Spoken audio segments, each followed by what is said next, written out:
If there is one quiet truth about the human body after 50, it is not that strength suddenly vanishes, but that communication slowly fades. Muscles do not simply forget how to contract, and bones do not abruptly lose their purpose. What changes first is trust. The brain begins to receive weaker, less consistent signals from the body, especially from the muscles that anchor us to the ground. Balance is not lost because the legs are weak, but because the nervous system becomes uncertain about what those legs are doing. And at the center of this uncertainty sit the glutes, often overlooked, often misunderstood, yet deeply influential. The glute muscles are more than engines of movement. Biologically, they are sensors. They feed the brain continuous information about posture, load, direction, and stability. When they function well, standing up, walking, or turning feels automatic and effortless.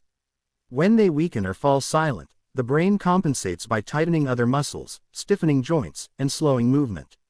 This compensation feels like aging, but it is really a protective strategy.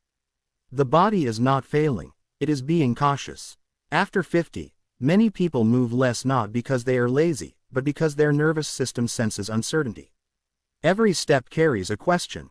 Will this movement be safe? Will I catch myself if I lose balance? Over time, hesitation replaces fluid motion. From a scientific perspective, this hesitation reduces neural feedback loops, further weakening the glutes and deep stabilizers. From a human perspective, it quietly erodes confidence. Strength loss is often blamed, but the real issue is disconnection. The glutes play a unique role because they bridge the upper and lower body. They coordinate hips, spine, and legs into one conversation. When they fire correctly, the body feels unified. When they do not, movement becomes fragmented. This fragmentation forces the brain to micromanage actions that were once automatic. Walking becomes conscious. Standing becomes effortful. Balance becomes something you think about instead of something you trust. Aging does not demand more force, it demands clearer signals. Research in neuromuscular science shows that muscles regain function fastest when exercises restore sensory feedback, not just strength. This is why gentle, controlled movements can have outsized effects. They remind the brain that the body is still reliable. Seated glute activation is powerful precisely because it removes fear from the equation. When the risk of falling is eliminated, the nervous system relaxes enough to listen again. There is also something deeply philosophical about this process. After 50, many people believe they must fight their bodies to stay strong. But biology suggests the opposite. The body responds best when it feels safe. Safety allows exploration. Exploration restores coordination. Coordination rebuilds strength. The glutes, once awakened, send a clear message upward through the spine and outward through the legs. You are supported. This support changes how a person stands, how they breathe, how they perceive their own stability in the world. Balance becomes less about effort and more about presence. The body stops bracing and starts cooperating.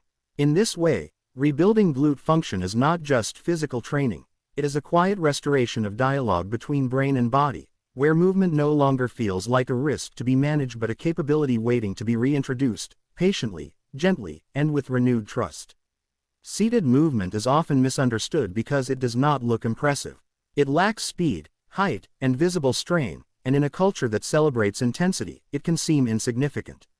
Yet the human nervous system does not measure effectiveness by spectacle. It measures safety, clarity, and consistency. When the body is seated, the brain immediately perceives a reduction in threat. The risk of falling disappears, and with that disappearance comes a subtle but profound shift in how the nervous system behaves. Muscles are no longer recruited defensively. They are recruited intelligently. From a biological standpoint, this change matters more after 50 than at any other stage of life. As we age, the nervous system becomes more conservative. It prioritizes stability over exploration, predictability over power. Standing exercises can unknowingly trigger protective reflexes that shut down fine motor control, especially in the hips. Seated glute movements bypass this problem. They invite activation without urgency. They allow the brain to observe movement rather than brace against it. When seated glute work begins, the first thing that returns is precision. The brain can feel which fibers are engaging and when.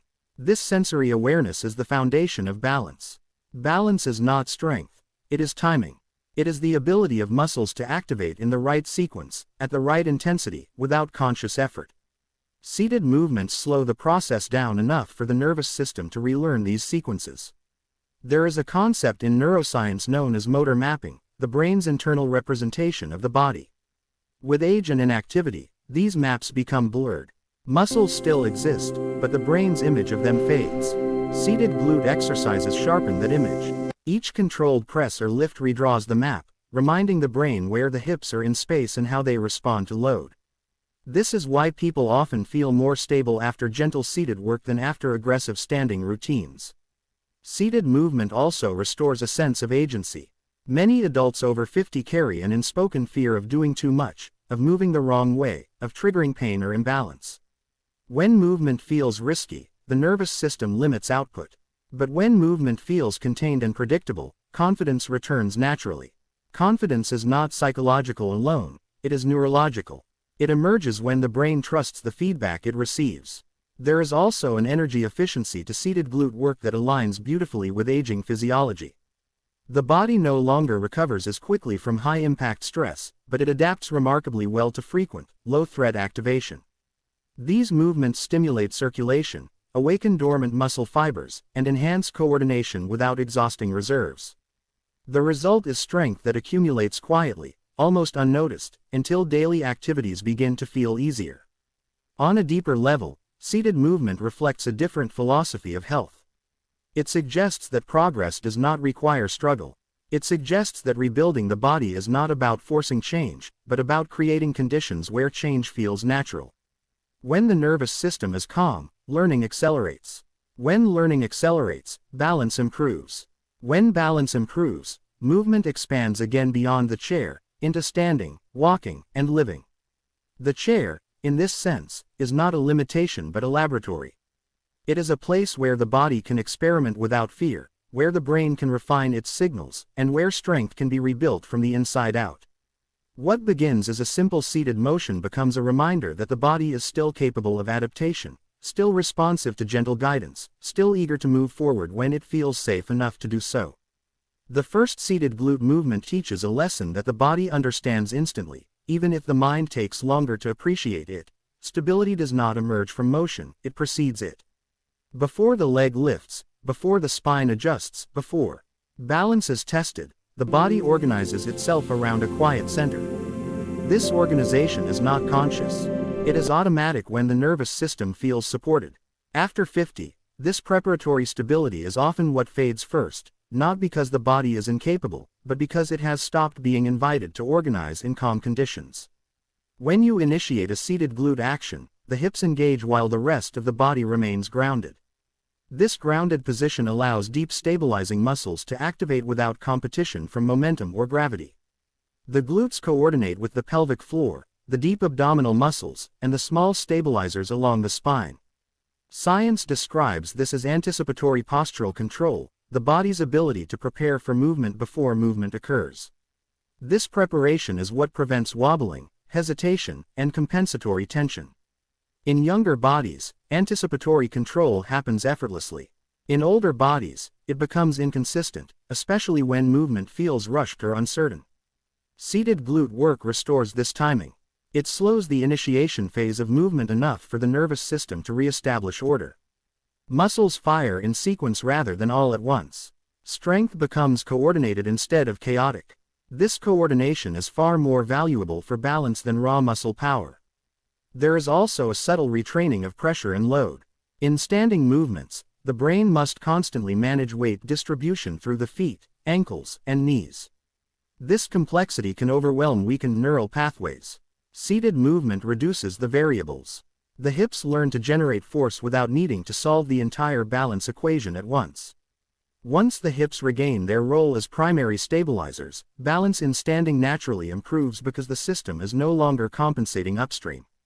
This process mirrors how the body learned to move in the first place. As children, we built strength in stable positions before progressing to more complex ones. We crawled before we walked, sat before we stood. Aging does not erase this biological logic. It simply requires us to revisit it. The seated glute movement is not regression, it is refinement. It strips movement down to its essential components and rebuilds from there. There is a philosophical calm embedded in this approach. Modern fitness often emphasizes effort as proof of effectiveness. But the body values coherence more than exertion. When muscles work together, energy is conserved, joints are protected, and movement feels sustainable. After 50, sustainability is not a compromise, it is the goal. Strength that destabilizes is not strength at all. As glute stability improves, changes ripple outward. The spine feels more supported. The shoulders relax. Breathing deepens because the body no longer braces unnecessarily. These are not side effects, they are signs of integrated function. Balance improves not because the person tries harder to stay upright, but because fewer internal conflicts exist within the system. Over time, this first seated movement retrains the body's default response to motion. Instead of reacting with stiffness or hesitation, the body prepares with quiet readiness. This readiness is what allows later movements to feel smooth rather than forced.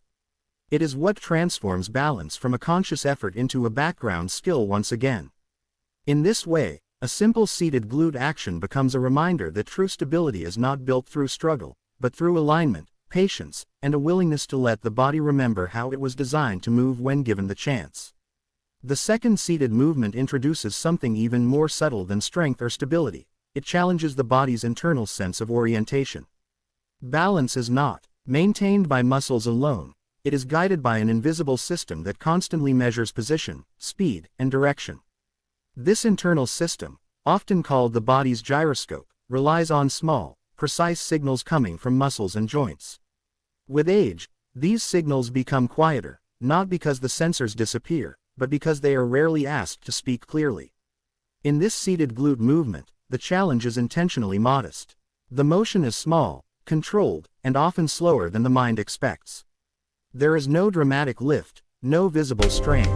Yet within this simplicity, the nervous system is being asked to make fine adjustments. Tiny shifts in pressure, subtle changes in tension, gentle resistance against gravity. These are exactly the conditions under which the brain refines balance. Large, aggressive movements can overwhelm these systems. Small movements educate them. One of the most powerful aspects of this exercise is the pause. The moment where nothing seems to be happening is where the most important work occurs. In the pause, the nervous system evaluates the position of the hips, the alignment of the spine, and the distribution of effort. This evaluation is what sharpens balance. Science shows that postural control improves most when the body has time to sense, adjust, and confirm. Rushing through motion skips this step, leaving the system undertrained. This is why older adults often feel stronger but not steadier after conventional workouts. Strength can increase without improving the quality of sensory feedback. This seated movement addresses the missing link. It asks the body to hold, not just move. To listen, not just act. Over time, this listening becomes automatic. The body learns to correct itself before imbalance becomes visible. There is also a deep psychological layer to this process. Many people over 50 carry a quiet fear of losing control. That fear may never be spoken, but it influences how the body moves.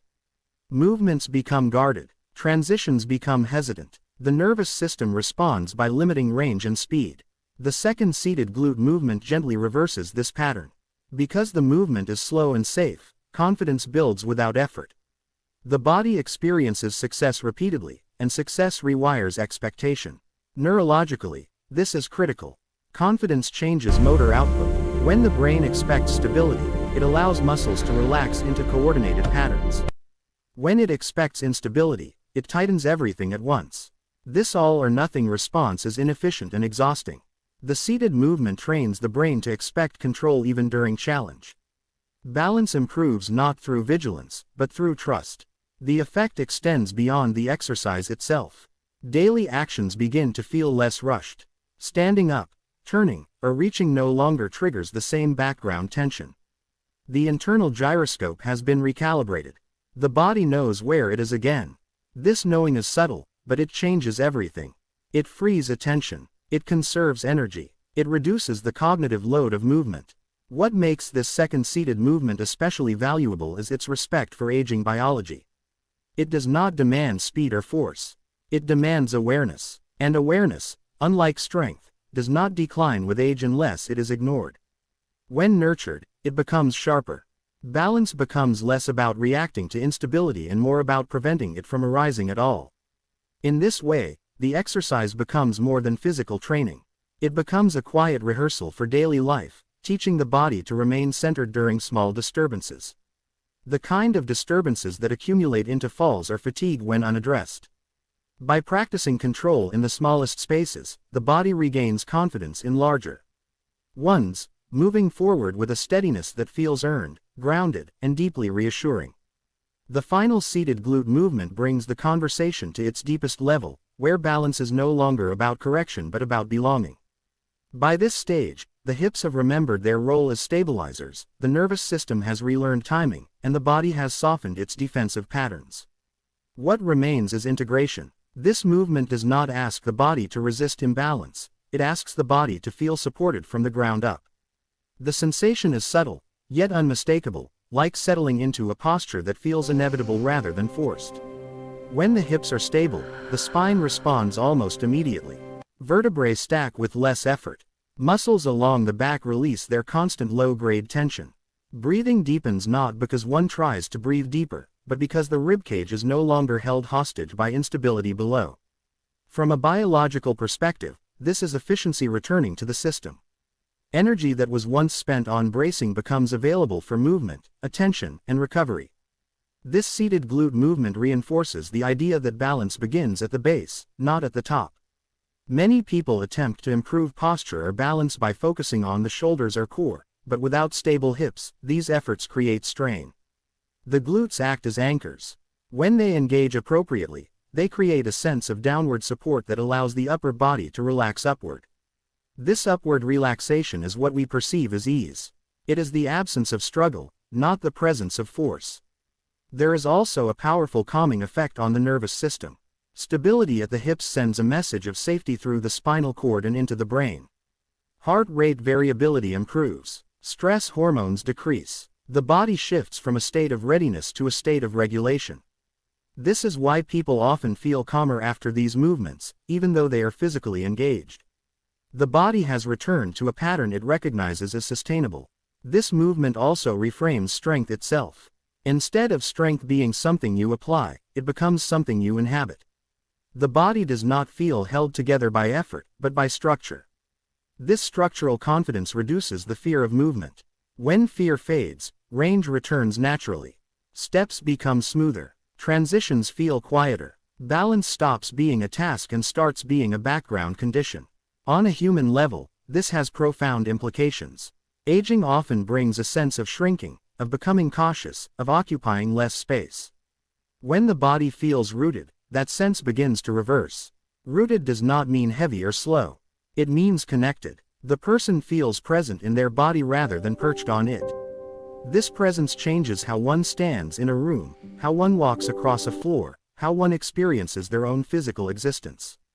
The final seated glute movement teaches that true stability does not announce itself. It does not look dramatic. It feels reliable. The body stops asking for constant reassurance. Small disturbances no longer trigger overreaction. This is resilience in its most practical form. Not resistance, but adaptability supported by a stable base. As this stability becomes familiar, it extends beyond the chair and into daily life. Standing feels less like an act of balance and more like a continuation of support. Walking feels guided rather than controlled. Even moments of uncertainty are met with adjustment instead of panic. The body has learned that it is not floating in space, but grounded, supported, and capable of responding with calm precision whenever movement is required. If you found these insights helpful and want to continue learning practical, science-backed strategies to stay healthy, strong, and vibrant as you age, don't forget to like this video, share it with friends and family who could benefit, and subscribe to our channel for daily senior wellness tips, nutrition guidance, and simple lifestyle hacks designed to enhance longevity and quality of life. Hit the notification bell so you never miss a new video that can help you live healthier, happier, and more empowered every day.